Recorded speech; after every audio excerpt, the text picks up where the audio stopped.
la visita de nuestro invitado a Estados Unidos. Hay varios temas en agenda y veremos si el tiempo nos alcanza. Esperamos que sí. Está con nosotros en nuestros estudios Salvador Sánchez Serén, candidato presidencial del FMLN. Bienvenido, un gusto. Muy buenos días, William, y gracias por tu invitación.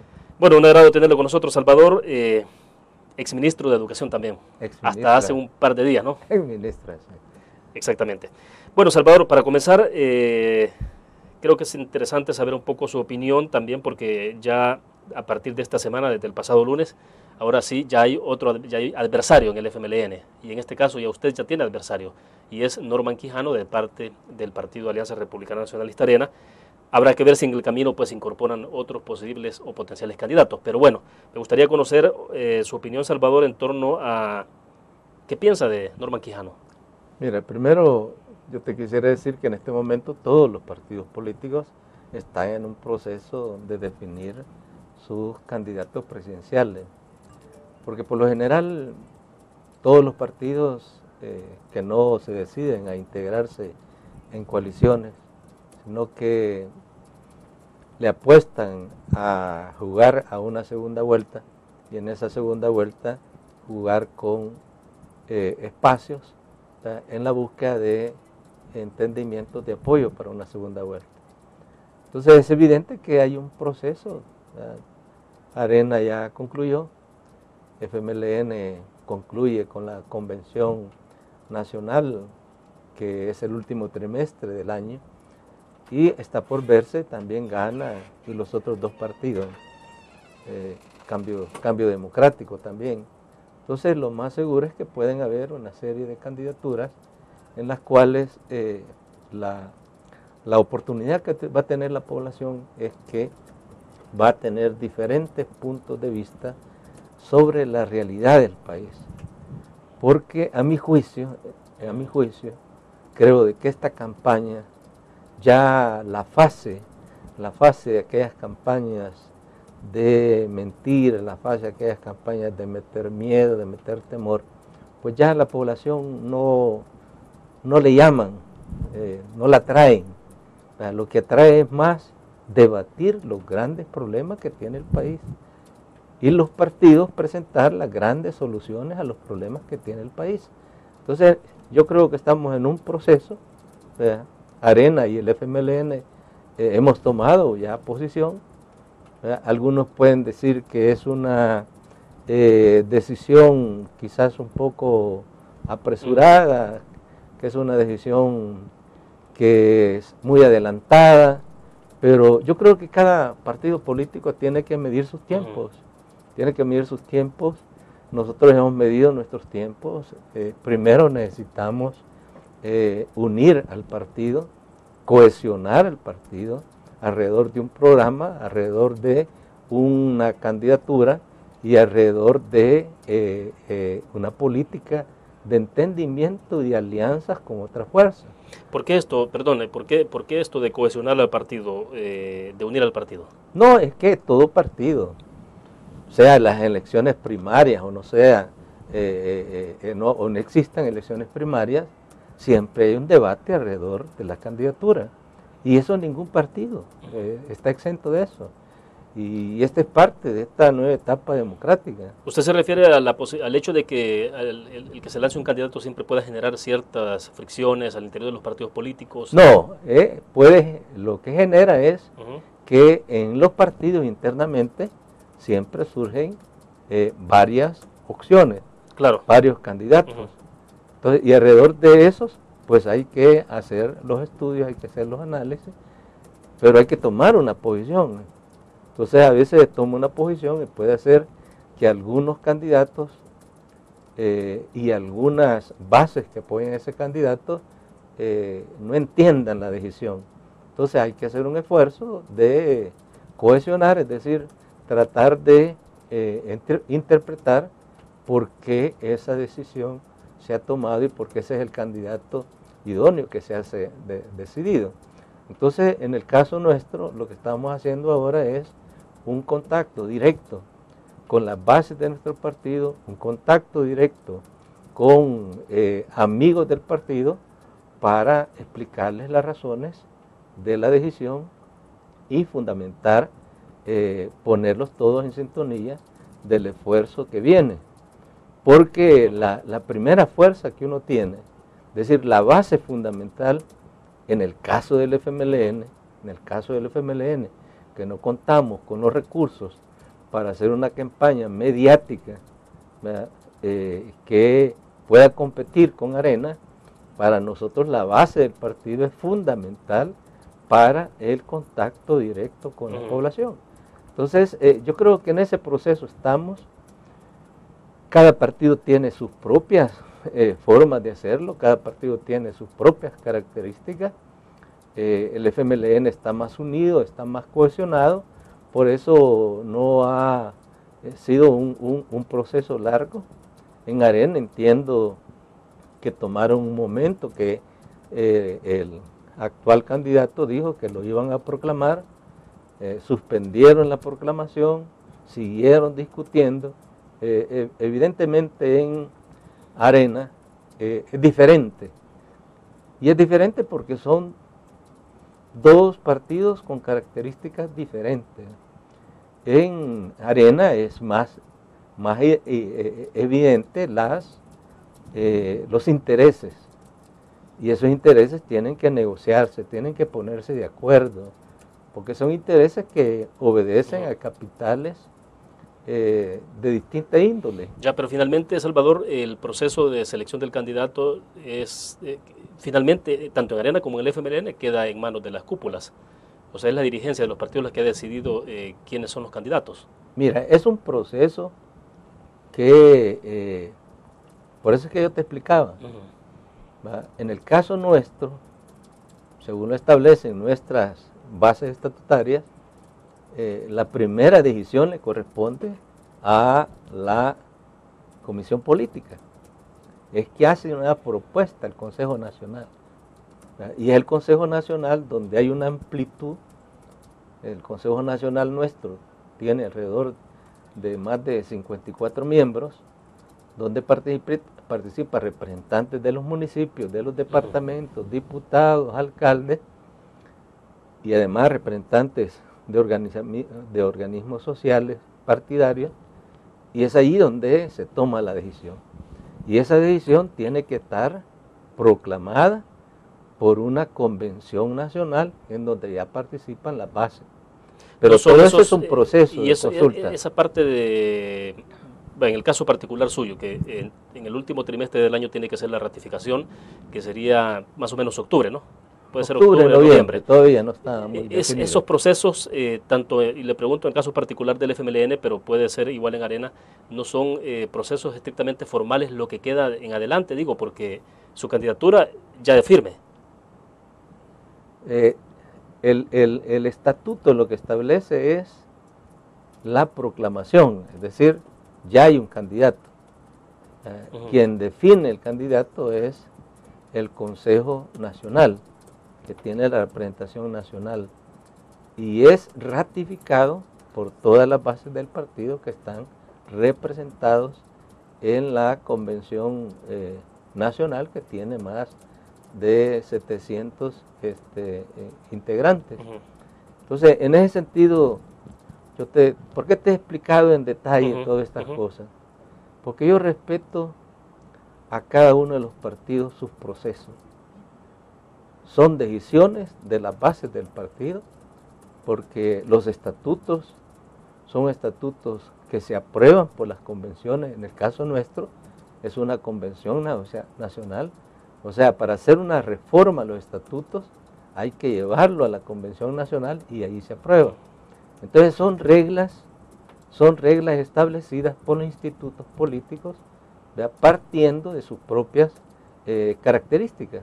Entonces, por eso yo respeto el proceso de Arena, que ya culminó, ya nombró su candidato, y yo creo que en este momento quizás sería un poco incorrecto comenzar ya a dar mi opinión sobre el candidato de Arena.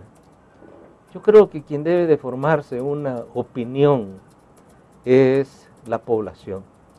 La población es la que tiene que ir viendo si es acertado o no es acertado. A mí lo que me llama la atención es de que ha comenzado a tocar temas profundamente polémicos. Perfecto, lo debo interrumpir porque vamos a una pausa. Cuando regresemos de la pausa nos explica entonces cuál es ese tema polémico desde su punto de vista. Vamos a una pausa comercial, regresamos.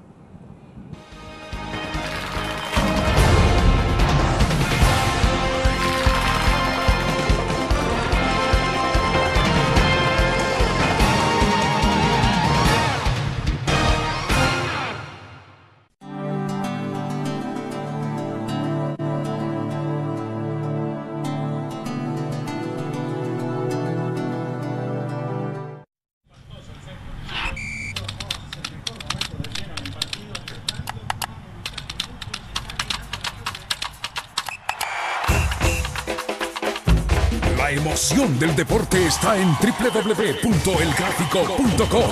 Ingresa al nuevo escenario deportivo y descubrí toda la pasión del deporte. Fotos, videos, fichas y resultados de las mejores ligas del mundo. Elgráfico.com. Conectados por deporte. Los primeros 100 días de trabajo de la Alcaldía de Ilopango hacen la diferencia. Nuestra ciudad ha iniciado con obras y megaproyectos de mitigación, limpieza, restauración de la ciudad y desarrollo social. Así mejoramos las familias de todo Ilopango y construimos una ciudad en desarrollo. Porque en Ilopango, 100 días de trabajo hacen la diferencia. Alcaldía Municipal de Ilopango. Salvador Ruano, alcalde.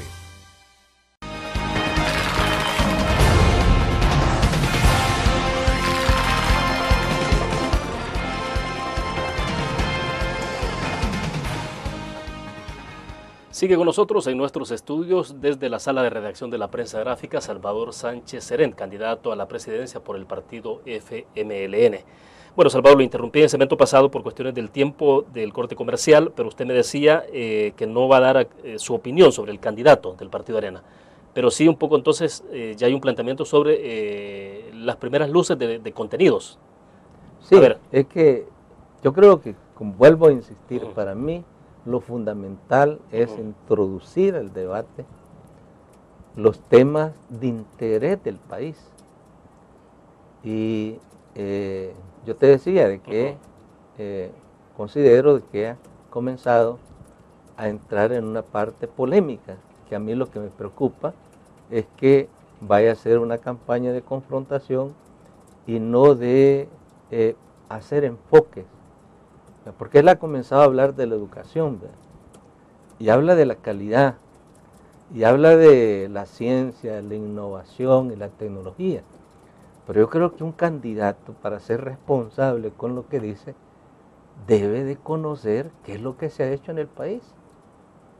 Yo creo que desconoce todos los cambios que se han hecho en estos 3 años en el Ministerio de Educación. El paquete escolar es un componente importantísimo del programa. ¿Por qué es un componente importantísimo del programa? Porque para el sistema educativo uno de los graves problemas que tiene es la cobertura, ¿verdad? Y muchos de los niños, más que todo humildes, pobres, no dejan de asistir a la escuela porque a veces no tienen para comprar zapatos, el padre no tiene para darle uniforme y el padre no tiene para darle útiles. Entonces, eso garantiza de que los niveles de cobertura se amplíen. Aparte de lo que ya se ha explicado, que este programa es parte de una visión del plan anticrisis, que era de generar empleo y de generar trabajo. Se han generado más de 5,000 pequeñas, micro trabajadores por cuenta propia. Están trabajando en el programa. Segundo, ha generado alrededor de más de 40,000 empleos. Entonces, no solo tiene el componente educativo, sino que tiene el componente de enfrentar la crisis. Salvador, perdón, hay quienes sostienen alrededor del tema de educación de que es sumamente crucial también apostarle al tema de la calidad, porque la calidad educativa, en tanto usted la fortalece, eso le queda al joven cuando llega a ser profesional, o sea, es para toda la vida. En cambio, algunos sugieren de que los útiles escolares, si bien pueden ser, el paquete de escolares, si bien puede ser importante, de alguna manera tiene un efecto limitado, o sea, se limita en cierta medida, no como la apuesta en el tema de calidad. Pero yo te estaba diciendo de que hay varios aspectos que hay que ver en el sistema educativo. Uno es la cobertura, otra es la calidad y otro es la pertinencia. Es decir, cómo educamos al niño para este momento, para esta etapa del siglo XXI. Entonces son tres componentes que tienen que verse. Cobertura, calidad, pertinencia. Y el tema de la calidad es un tema que significa una innovación profunda del sistema educativo. Nuestro sistema educativo necesita transformaciones profundas e importantes para responder a la calidad. La calidad educativa del país está vinculada al desarrollo económico y social, porque en la medida que salen los recursos más preparados, más capacitados, entonces en ese sentido está preparado para darle esa calidad al desarrollo económico y social del país. Ya, ¿y qué le sugiere a usted, perdone, entonces el planteamiento que ha hecho el doctor Norman Quijano respecto a esto? Lo primero es que hay que informarse. Es decir, si uno va a hablar de los temas, tiene que hablar de información. Por ejemplo, él dice que se necesita más computadoras en las escuelas. Mira, cuando nosotros llegamos al sistema educativo, la relación era que por cada computadora había 45 niños. Ahora, desde este momento, por una computadora hay 26 niños. O sea que se ha incrementado. Nosotros hemos entregado allá en un municipio de Chalatenango, Nombre de Jesús, una computadora por cada alumno, desde la educación, desde parvularia hasta bachillerato, y se la hemos entregado a todos, escuelas urbanas y escuelas rurales. Ese es un modelo que quisiéramos desarrollarlo para todo el país, pero no tenemos los recursos, ¿verdad? Porque eso sí va a utilizar la tecnología en función de mejorar la calidad educativa. Yo lo que te quiero decir es que hay muchos cambios que tienen que ver con la calidad educativa, que se va a comenzar a expresar no en 3 años, si el sistema educativo comienza desde que el niño está en el vientre hasta que sale de bachillerato. Entonces allí se mide la calidad, Y él dice, la PAES tiene una mala calificación. Pero ¿qué es lo que hemos hecho nosotros? Hemos dicho la verdad. ¿Qué pasaba con Arena? Con Arena aumentaba 1 punto a la calificación para obtener un promedio de 5, porque siempre fue un promedio de 5. Y ahora nosotros hemos logrado ¿Y eso era artificial, ese promedio. ¿Ah? ¿Y era artificial eso o qué? No, si eso lo dijimos públicamente. Y allí también con el rector de la UCA lo presentamos, de que allí se estaba utilizando mal los procedimientos de evaluación, que se estaba incrementando en un punto que no correspondía y que había que decirle al pueblo la verdad. Y eso lo hicimos el primer momento. Bueno, el nivel, si nosotros hacemos la relación con respecto al pasado, el nivel de la PAES ha ido incrementando, aunque sea en leves crecimientos, pero no es el satisfactorio.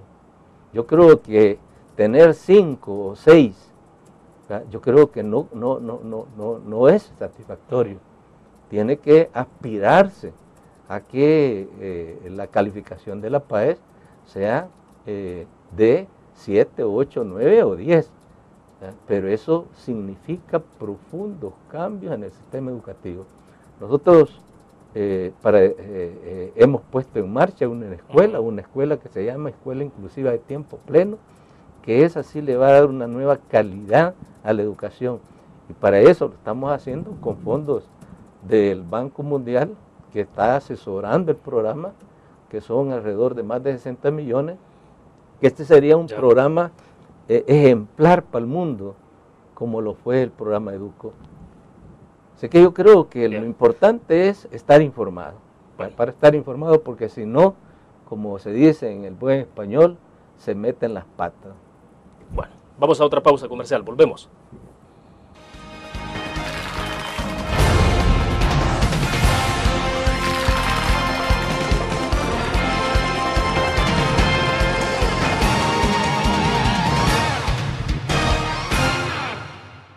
Los primeros 100 días de trabajo de la Alcaldía de Ilopango hacen la diferencia. Con los proyectos y obras de bacheo, recarpeteo y mejoramiento de redes viales, se han beneficiado a más de 45,000 ciudadanos. Desde hace muchos meses y años había un abandono de la red vial y muchas gracias porque en menos de pocos meses nos están dando respuesta. 100 días de trabajo hacen la diferencia. Alcaldía Municipal de Ilopango. Salvador Ruano, alcalde. Tu periódico es dinero, porque ahora puedes pagar con la prensa gráfica. Busca y recorta en tu periódico el dinero, que podrás canjear en los establecimientos de nuestros aliados. Encontrarás uno cada día. Compra con la prensa gráfica y encuentra una buena noticia para tu bolsillo. Con la prensa gráfica lo compras, compras. Con la prensa gráfica lo pagas, pagas. La prensa gráfica. Noticias de verdad.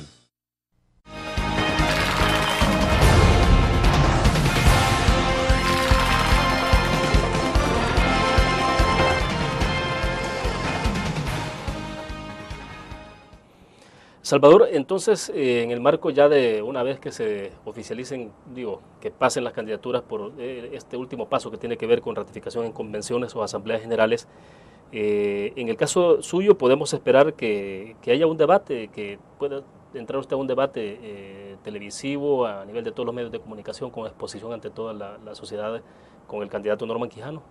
Mira, yo creo que eso son cosas que hay que verlos en su momento.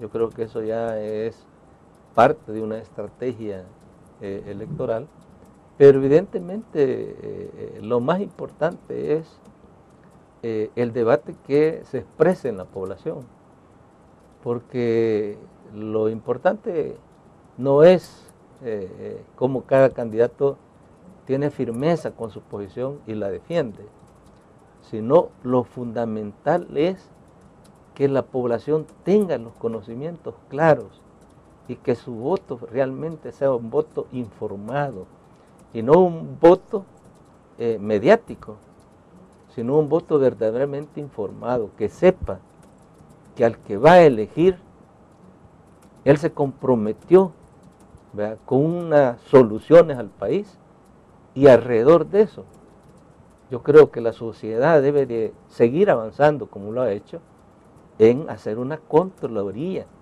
y además exigir que se cumpla y criticar fuertemente lo que no se cumpla. Yo creo que ese es el rol de la población. La población no solo debe de conformarse con ir a votar. Yo creo que esa es la democracia del pasado. La democracia actual implica contraloría de lo que ofrece el candidato, seguimiento y además crítica fuerte a lo que no se hace, y además respaldar lo bueno que se hace y lo bueno por lo que ellos dieron su voto por un candidato. Por eso para mí lo fundamental es el programa, es decir, los enfoques, los planteamientos, que se hagan los grandes problemas del país. El país tiene un grave problema económico. No lo vamos a resolver tan fácilmente, porque estamos en medio de una crisis internacional que cada vez más es una crisis que no tiene salida, no tiene perspectiva. Y los países y sus dirigentes tienen que tener la capacidad de comprensión y la capacidad de hacer cambios. Yo creo que a nadie lo debe de asustar que tenemos que pensar en una nueva economía. Y una nueva economía no quiere decir que sea una economía anticapitalista, ni es una economía que va a poner en desventaja a los sectores empresariales. Y una economía que dignifique el trabajo, porque la riqueza la genera el trabajo, el trabajador, y la riqueza también la genera el empresario. Y el Estado tiene que estimular esa generación de riqueza. ¿Y esto pasa por hacer un cambio del sistema? No, no estamos hablando de un cambio del sistema. Estamos hablando de encontrar las rutas de desarrollo económico del país. Y una de las apuestas, que no es la fundamental, sino la apuesta debe ser cómo producimos productos de calidad para vender al exterior. Porque en la medida que vendemos al exterior, vienen divisas. O sea, la exportación es un eje fundamental de todo enfoque económico. Entonces, ¿cómo hacemos para tener capacidad de competir y exportar? Ese es un reto. Y ese es un reto que tiene que ver con la educación. Porque si los niveles educativos de nuestros jóvenes no tienen componentes de innovación y de investigación, muy difícilmente los productos que vamos a generar van a ser competitivos. Y por eso va a seguir siendo el gran pleito de la empresa privada de dominar el gobierno, porque a partir del gobierno generan la riqueza, y debe ser al contrario. Deben de apoyar al gobierno para que el gobierno los estimule, para que les dé incentivos, para que el gobierno tenga reglas claras, para que el gobierno establezca normativas jurídicas de consenso y que eso se respete y que haya respeto para todos. Y lo mismo eso debe suceder con el sector de trabajadores. Entonces este tema, que es un tema difícil para el país, necesita de mucha capacidad de ir construyendo una nueva economía. Y cuando yo digo una nueva economía, no estoy hablando en contra del sistema. Estamos hablando de haber una nueva economía en este sistema. Este sistema ya no da para generar una nueva economía. Las políticas neoliberales fracasaron. Entonces, tenemos que construir esa nueva economía. Ahora, y entonces, en este gobierno, en la actual administración, ¿hay señales de que se está en la línea de construir una nueva economía? Mira, ¿O yo creo, lo que se ha hecho es seguimiento de lo que siempre ha tenido el país? No. Yo creo que hay algunas cosas que no se pueden cambiar totalmente, ¿verdad? Es decir, por ejemplo, el tema de la dolarización, eso no se puede cambiar. Yo creo que un gobierno, si la población decide mantenerme como presidente, yo no estoy dispuesto a desdolarizar la economía, pero sí tenemos que estudiarla. Lo que sí hay que ver cómo se modifica y cómo se encuentra un diseño adecuado es el tema previsional, es decir, la carga que tiene el Estado sobre las pensiones, porque esta ya llegó al límite.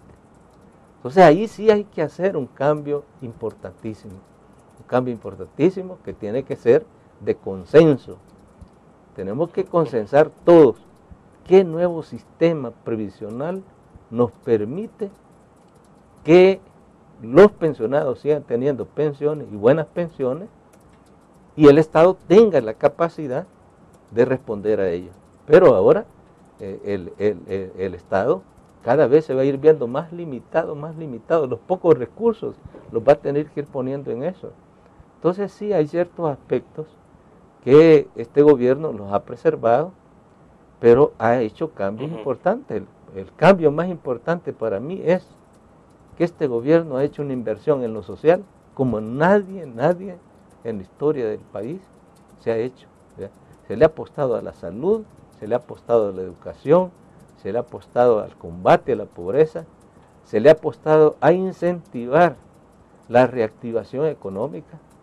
este programa de agricultura familiar ha despertado esperanzas de que ya no tengamos escasez de granos básicos.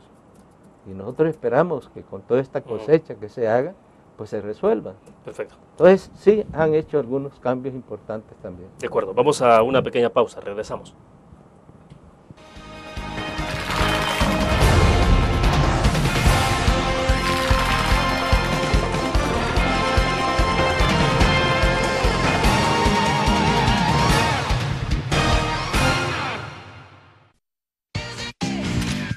Blur, la revista más innovadora y moderna de todos los tiempos. Única en su estilo, creativa, un espacio exclusivo y reservado de entretenimiento y diversión, llevada al máximo. Blur. Time Out, Movie, lo mejor de la cartelera. Art. Shopping, la guía de la moda. Go, viajes cortos fuera de la ciudad. Blur. Tu periódico es dinero, porque ahora puedes pagar con la prensa gráfica. Busca y recorta en tu periódico el dinero, que podrás canjear en los establecimientos de nuestros aliados. Encontrarás uno cada día. Compra con la prensa gráfica y encuentra una buena noticia para tu bolsillo. Con la prensa gráfica lo compras, compras. Con la prensa gráfica lo pagas, pagas. La prensa gráfica. Noticias de verdad.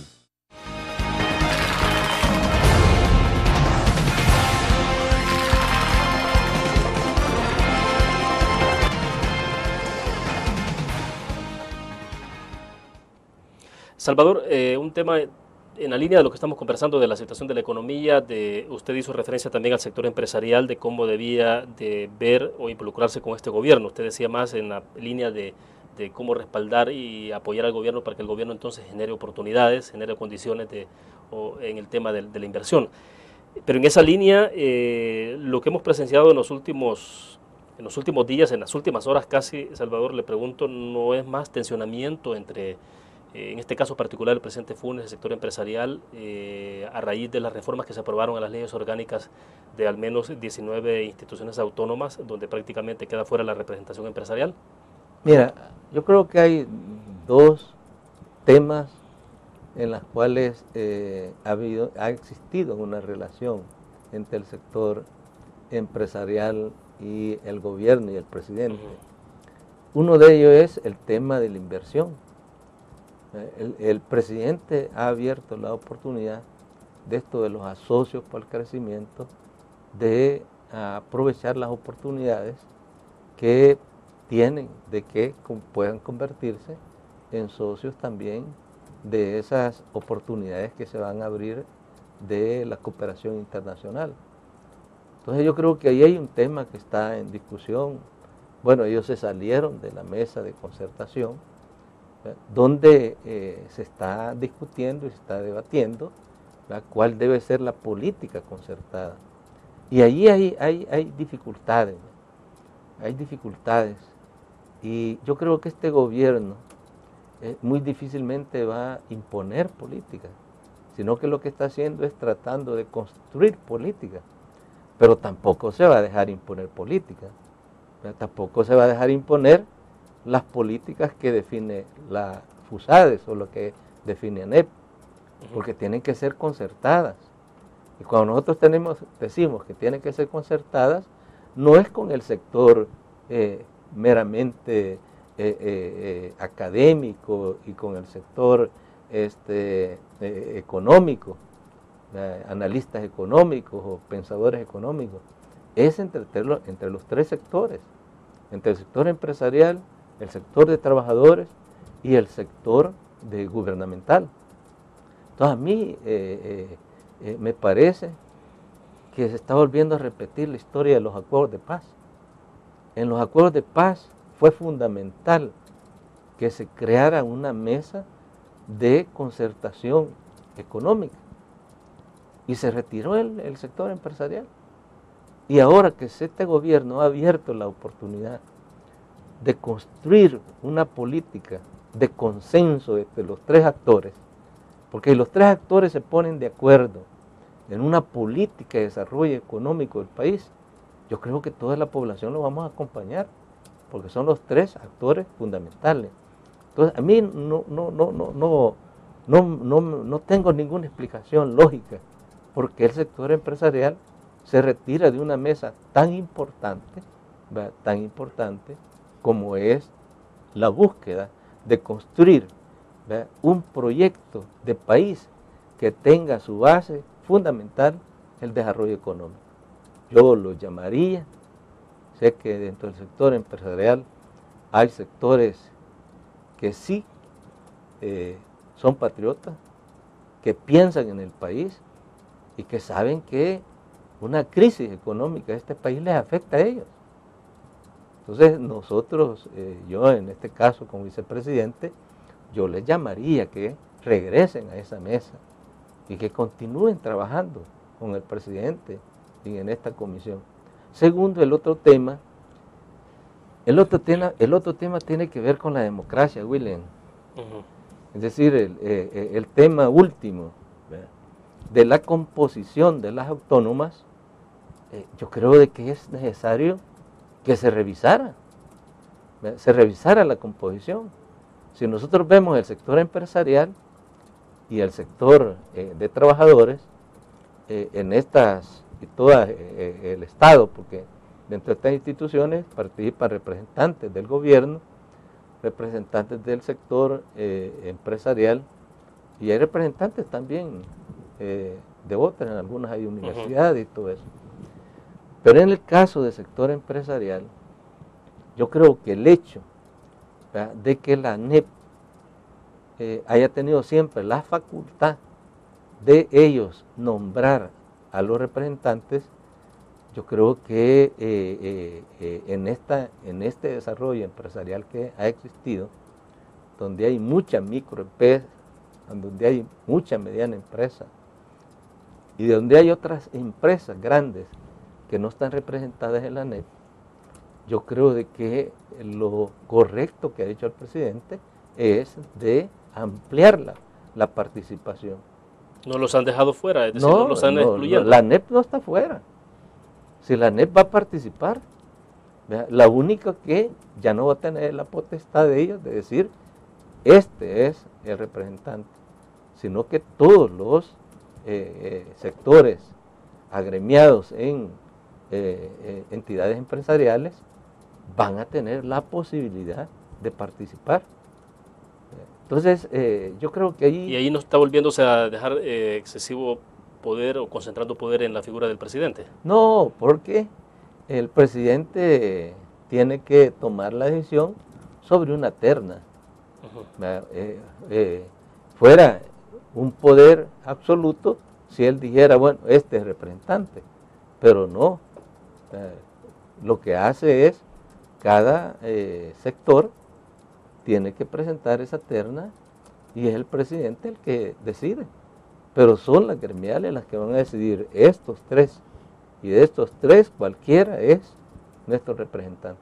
Entonces yo creo que son procesos más democráticos que van acorde con el desarrollo de la democracia en el país. Sí, una de las grandes apuestas de este gobierno, que está expresado en el plan quinquenal, es consolidar el proceso democrático y avanzar más en el proceso democrático. Y segundo, construir un nuevo modelo de desarrollo económico. Son dos grandes misiones, y en la que no está fuera el sector empresarial.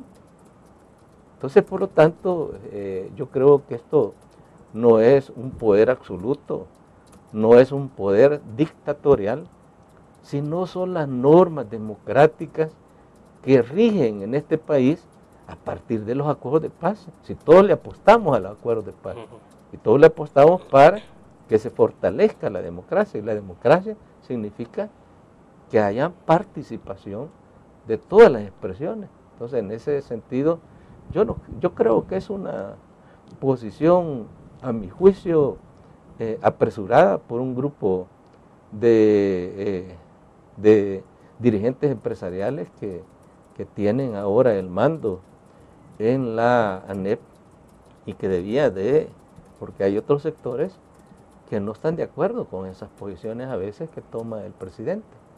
Entonces yo creo que es positivo esta reforma que se ha llevado adelante y no la deben de ver el sector empresarial como que los han marginado, como que los han dejado fuera. El proceso democrático nos está exigiendo a todos, a los partidos políticos nos está exigiendo que hay que democratizar más nuestro sistema político.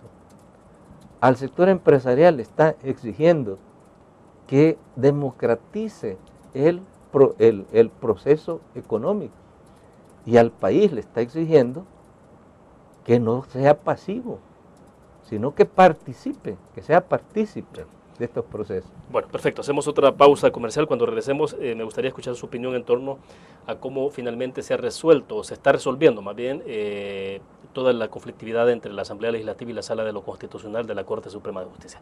Vamos a una pausa y volvemos.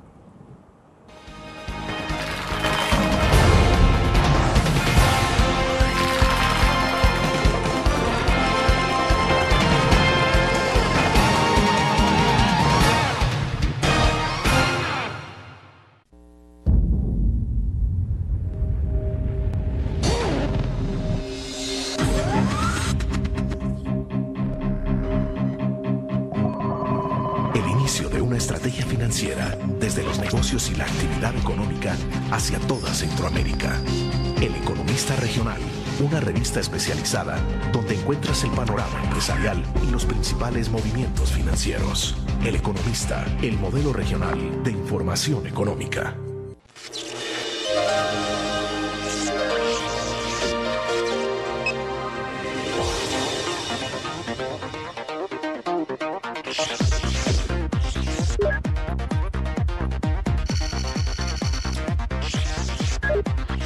Estimulamos tus sentidos para que leas, veas, escuches e interactúes con la verdad. LPG Multimedia.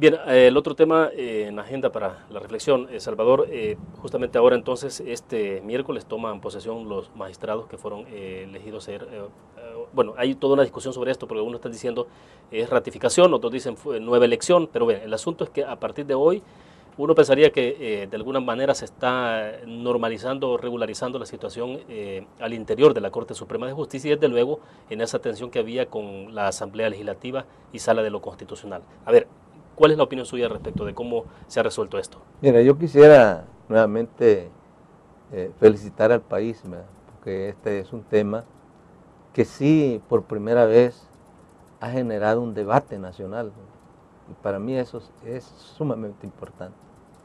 Es decir, todo el debate que abrió la Alianza por la Democracia ha sido importante y ha tenido que incidir en este tema. Los partidos políticos han hecho un debate también profundo de este tema. La Sala y la Corte Suprema de Justicia han hecho un debate profundo de este tema. Y alrededor de eso, cada quien se alinea alrededor de una posición. Y eso es correcto, es decir, eso no es una grave situación en un país democrático. Eso no es inestabilidad, eso no es golpe de Estado, eso es madurez democrática. ¿Por qué? Porque se soluciona por la vía política, no se soluciona por la vía del enfrentamiento militar, sino que se soluciona por la vía política. Yo creo que esa es democracia.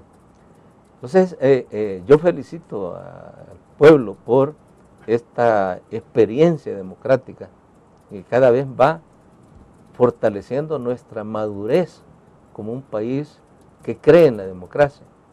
Segundo aspecto, yo creo de que la otra parte que tiene que ver con el acuerdo de comenzar a discutir, ¿verdad?, las normas legales, las normas jurídicas que rigen este entendimiento entre la sociedad, es correcto. Porque mira, este artículo ahora ha sido el más cuestionado. Yo tengo aquí la Constitución, ¿ves? Pero es el título 3, el Estado, su forma de gobierno y sistema político. Ese es el que ha sido más cuestionado en estos 3 años. Entonces hay que revisarlo. Primero, ¿cuál fue la primera crisis que se generó entre el órgano de la Asamblea Legislativa y el órgano judicial? El tema de la resolución de inconstitucionalidad que la Corte emitió sobre el tema de los partidos y los independientes. Ahí se abrió un debate. Esto fue cuando el 743, el famoso 743. Allí se abrió ese debate. En unos que defendían de que el artículo que dice de que el sistema político se rige por el sistema político salvadoreño, se rige por la representatividad de los partidos políticos que dice la Constitución. Eso es cuestionado por algunos, y quieren que el sistema político no sea el que represente ese sistema político en el país, sino que están abriendo otras posibilidades. Entonces es un tema que la mejor forma como resolverlo es discutiendo la Constitución y si hay necesidad de reformarla, reformarla.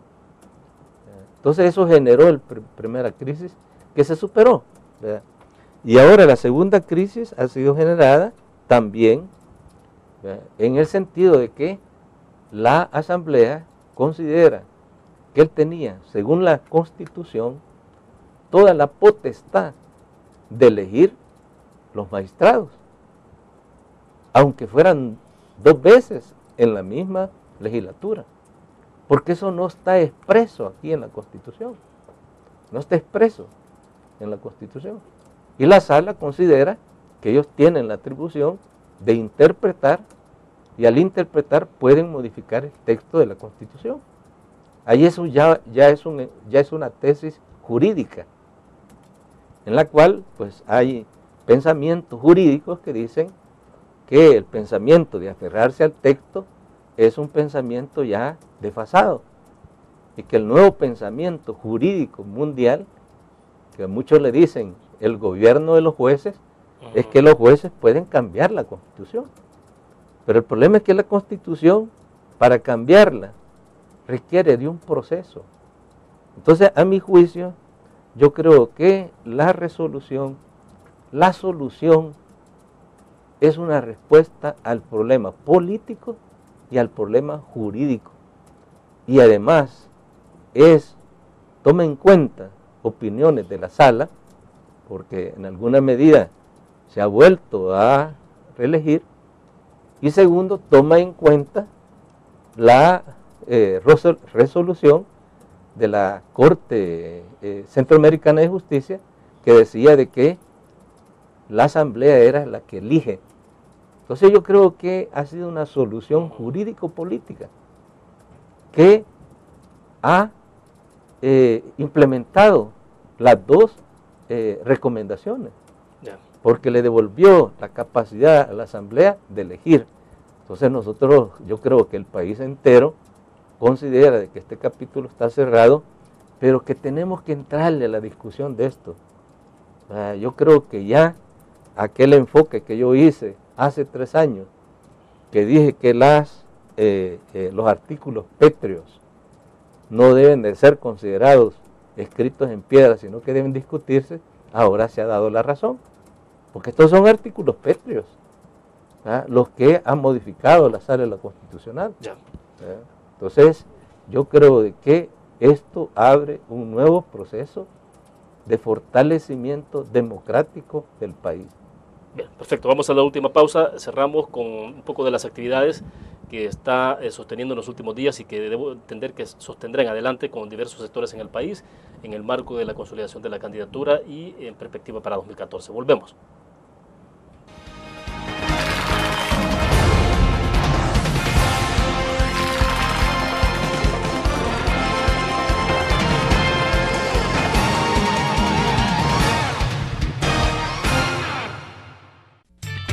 parece si este año descubres nuevos destinos? Alcanzas tus metas. Manejas nuevos triunfos sin más preocupaciones. Cuenta con nosotros para lograr todas tus aspiraciones. Los créditos de la Agrícola te acompañan para que puedas crecer hasta donde te lo has propuesto.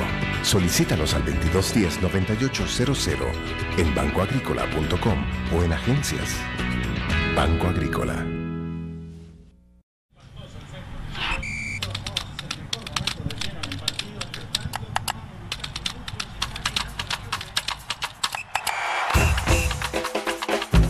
La emoción del deporte está en www.elgráfico.com. Ingresa al nuevo escenario deportivo y descubrí toda la pasión del deporte. Fotos, videos, fichas y resultados de las mejores ligas del mundo. Elgráfico.com. Conectados por deporte.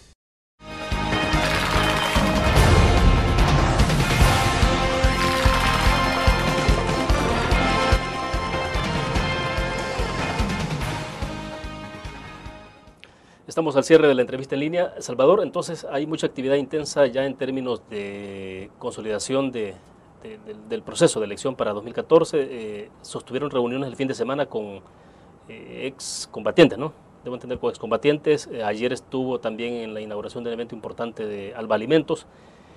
Hay mucha actividad con diferentes sectores. Sí, no es una campaña todavía electoral, yo eso quisiera aclararlo, porque está más dirigido hacia lo interno del partido. Bueno, de todas maneras, mientras no se pide el voto, ese es el problema. Yo te explicaba de que la cuestión es ir a conversar con los sectores para explicarles por qué la decisión, ¿verdad? Y agradecerles también el respaldo, porque hubo una reunión con veteranos, otra reunión con sectores sociales y además esta reunión con el sector de salud. Este fin de semana vamos a tener una reunión con el sector de transporte, otra reunión con el sector de los jóvenes, y en todos ellos hablando de todo lo que hemos hecho, ¿verdad?, por su sector, planteando de que ese es el cambio que nosotros hacemos, y por eso decimos que este ha sido un gobierno del cambio, porque se han tomado en cuenta los intereses y se han hecho cosas importantes por ellos, pero además también diciéndoles que todavía ese cambio no responde a las necesidades y a las esperanzas que tiene todo el mundo, y que por eso ese proceso debe continuar. El otro aspecto es agradecer los respaldos, porque también han sido reuniones en las cuales han expresado el respaldo a mi candidatura, y además la disposición de trabajar en la campaña cuando se abre por convencer a la población de la importancia de darle continuidad a este proceso. Y tercero, también es de cara a la convención, ¿ve?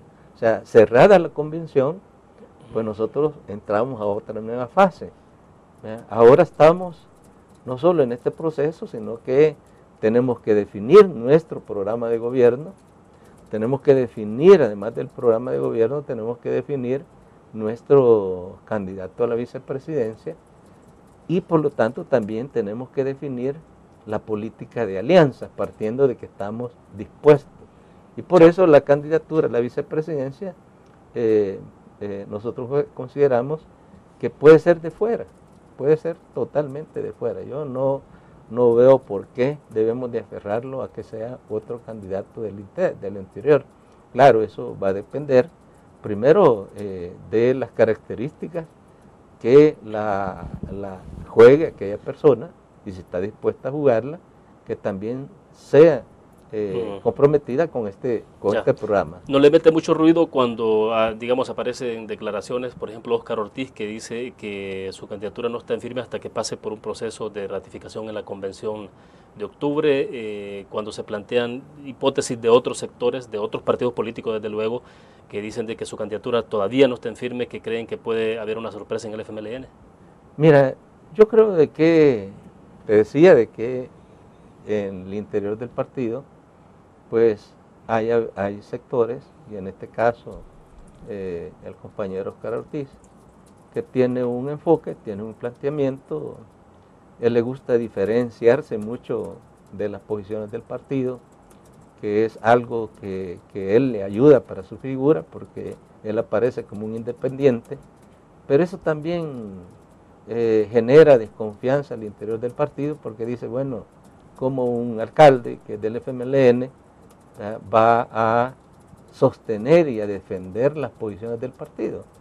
Entonces también eso le genera también en las bases del partido alguna, no desconfianza, sino su característica de ser el hombre de medios, y una de las formas de ser hombre de medio es distanciarse de algunas cosas del partido, que a veces eso agrada a algunas personas, de mostrarse independiente. Así es que yo creo de que él está en su derecho de emitir todas sus opiniones, pero la convención es una convención de proclamación, y eso ese es el concepto que tiene nuestros estatutos y tiene esa definición, ¿verdad? Así es que yo creo que es normal que él pueda dar las opiniones que considere necesarias.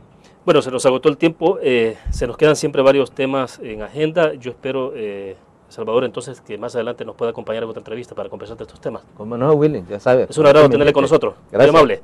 Bueno, terminamos de esta manera la entrevista en línea, gracias a ustedes. Nos vamos a ver mañana, estará con nosotros el ministro de Justicia y Seguridad, David Munguía Payés, hablando del otro tema también de suma relevancia para El Salvador. Nos vemos entonces.